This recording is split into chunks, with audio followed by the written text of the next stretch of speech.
నమస్తే. ఆంధ్రప్రదేశ్ ఉప ముఖ్యమంత్రి పవన్ కళ్యాణ్ భార్య అన్నా కొనిదెల తమ పుట్టినరోజు సందర్భంగా గొప్ప మనసు చాటుకున్నారు. ఇటీవలే తన పేరును అన్నా లెజినోవా నుంచి అన్నా కొనిదెలగా మార్చుకొని వార్తల్లో నిలిచిన ఆమె తాజాగా విశాఖపట్నంలోని ఇందిరాగాంధీ జూ పార్క్ లోని ఒక ఆసియా ఏనుగు మరియు రాయల్ బెంగాల్ టైగర్ ను దత్తత తీసుకొని ఆదర్శంగా నిలిచారు.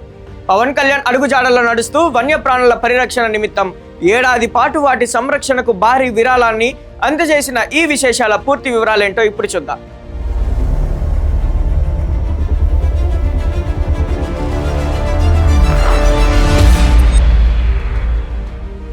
నేను Prem, welcome to Khyathi connects.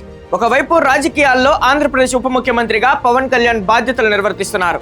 అదే సమయంలో ఆయన భార్య అన్నా కొనిదెల కూడా సామాజిక దృక్పథంతో పలు ఆదర్శవంతమైన నిర్ణయాలు తీసుకుంటూ వార్తల్లో నిలుస్తున్నారు. ఇటీవలే సోషల్ మీడియా వేదికగా తన పేరును అన్నా కొనిదెలగా ప్రకటించిన ఆమె తాజాగా తన పుట్టినరోజు సందర్భంగా వన్యప్రాణుల సంరక్షణ కోసం సంచలన నిర్ణయం తీసుకున్నారు.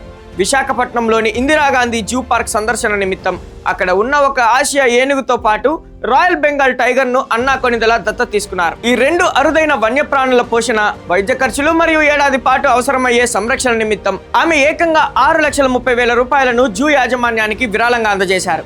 ఈ నిధులను సదరు జంతువుల సంక్షేమం కోసం వినియోగిస్తామని విశాఖ జూ అధికారులు ప్రకటించారు. వన్యప్రాణుల పరిరక్షణపై సమాజంలో అవగాహన పెంచే లక్ష్యంతోనే అన్నా కొనిదెల ఈ నిర్ణయం తీసుకున్నారని తెలిసింది.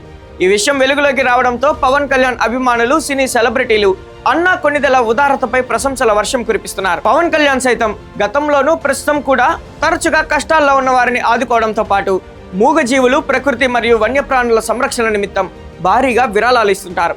ఇప్పుడు భర్త పవన్ కళ్యాణ్ వేసిన అదే సేవా బాటలో అన్నా కొనిదెల కూడా నడుస్తున్నారు. పవన్ కళ్యాణ్ అడుగుజాడల్లో నడుస్తూ సమాజానికి, ప్రకృతికి ఉపయోగపడేలా ఆమె తీసుకుంటున్న ఇటువంటి నిర్ణయాలు పవన్ దంపతుల సేవా దృక్పథాన్ని ఎలుగెత్తి చూపుతున్నాయని, ఇవి మరింత మందికి ప్రేరణగా నిలుస్తాయని అభిప్రాయపడుతున్నారు. పుట్టినరోజు సందర్భంగా విశాఖ జూలోని జంతువులను దత్తత తీసుకొని 6.30 లక్షల రూపాయలు విరాళం ఇచ్చిన అన్నా కొనిదెల నిర్ణయంపై సర్వత్రా అభినందనలు వెల్లువెత్తుతున్నాయి. మరి విశాఖ జూలోని రాయల్ బెంగాల్ టైగర్ ఏనుగును దత్తత తీసుకొని పవన్ కళ్యాణ్ అడుగుజాడల్లో నడిచిన అన్నా కొనిదెల ఉదారతపై మీ అభిప్రాయం ఏంటి? కామెంట్ సెక్షన్లో మెన్షన్ చేయండి. మరిన్ని లేటెస్ట్ అప్డేట్స్తో మళ్ళీ కలుద్దాం. కీప్ వాచింగ్ ఖ్యాతి కనెక్ట్స్.